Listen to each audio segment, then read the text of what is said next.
Alright, what's going on, y'all? It's your boy Swagner17. Today I'm going to be talking about my first couple local tournaments for Smash Ultimate.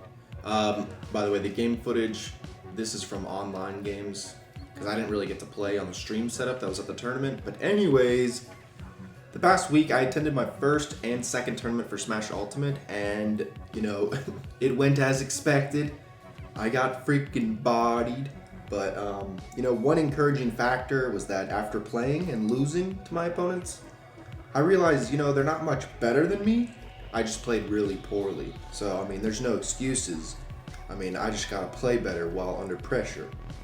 I'm just gonna get into, the results of the tournament. And so, the first game, it was against a Yoshi player. And I know that Jigglypuff struggles heavily against Yoshi. But I was still, I had to come in with that confidence. But he ended up 3-stocking me with 180% on his first life. I just could not kill him. And after that embarrassing 3-stock, I switched to Banjo, who I'm not really going to be using anymore in the future, because I kind of need a more reliable and versatile, secondary. I've been practicing with Mr. Game & Watch and Chrom, honestly. But anyways, the second game, I had him at 120% on his last life. I was at 40% on my last stock, and I ended up getting spiked while I tried Wonder Wing to grab ledge when I was off stage. If you don't know, that is pretty difficult to do, and in that fact, or in my mind, by that, I don't know what I'm trying to say here, but I feel like I beat that guy because I had him beat in percent. I just could not get my grab kill setup, so it wasn't too discouraging of a loss. I felt alright. But my next opponent, it was so strange. It made no sense. Okay, so he played Sonic, right? So our first stock, it was a kind of a pretty heated battle, and eventually I ended up killing him. But then, my opponent, he SD'd 2 times in a row to lose game 1. So I killed him, and then he just jumped off the stage 2 times, just gave up. It was the most bizarre thing ever. Because then he ended up beating me 2 times in a row to eliminate me from the tournament.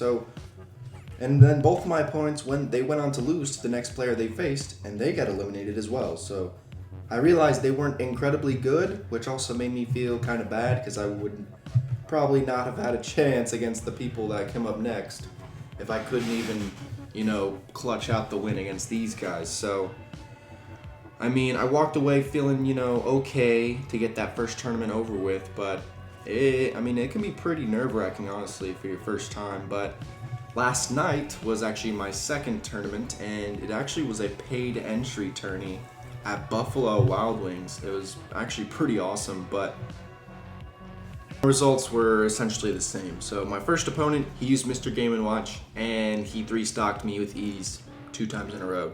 So set me down to losers immediately. I have never been so easily destroyed. I could not land a single hit on him, and every single hit he put out was hitting me.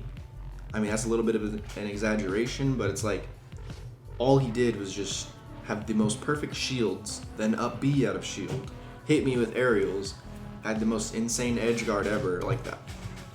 I just did not know what to do. And so the next player I faced, he was an Inkling main, and I actually took a pretty big lead in game 1. I was on my second stock with 0%. He was on his last stock at 0%. I eventually had him at 120% on his, we're both on our last stock at this point. And he ended up landing a smash attack, which killed me at 80%. So I knew I could beat this guy. So next game, I actually hit the sickest rest combo. It kind of looks something like this.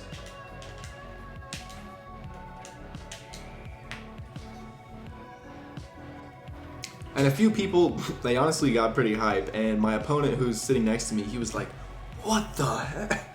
He was kind of amazed, and it felt really good.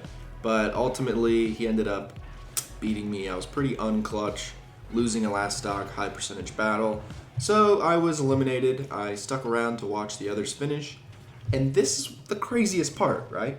So the Inkling player, who I felt so surely I was better than, and I could beat him if I played better, he actually made it to grand finals of this tournament. And he even beat the guy who was my first opponent who absolutely obliterated me. So this player, I almost knocked him out entirely, ended up getting second overall. So I found that pretty motivating. I mean, if I was so close to beating this guy and he went on to do that, I think I just need a little bit more practicing and I can start advancing through the brackets more. I mean, I really want to win a local tournament during 2020 and then muster up the confidence and of course money to travel to a major tournament. I just want to be in that environment. I'm sorry, I'm getting overwhelmed. We got the next replay coming up. Well, we're just gonna press play and let it roll. But yeah, like for the next few years, I'm guessing I'm gonna be taking Smash pretty seriously. I hope I can continue this this passion. I mean, because I just see a lot of like fun and there's a lot of opportunities in this community for me. So I just gotta make it happen. Anyways, thanks for watching all the way to the end. You are amazing if you did so. I do have a very busy weekend coming up, so this might be the only video for a few days. But I've been brainstorming tons of ideas and hopefully I'll have some good content for you guys in the near future. But until then, freaking deuces. Actually, I forgot I hit a double rest, so look at that! I forgot I hit the double rest on this clip. That was amazing. Ganondorf was invincible, but anyways, of course I go on to lose this battle. Anyways, I freaking deuces.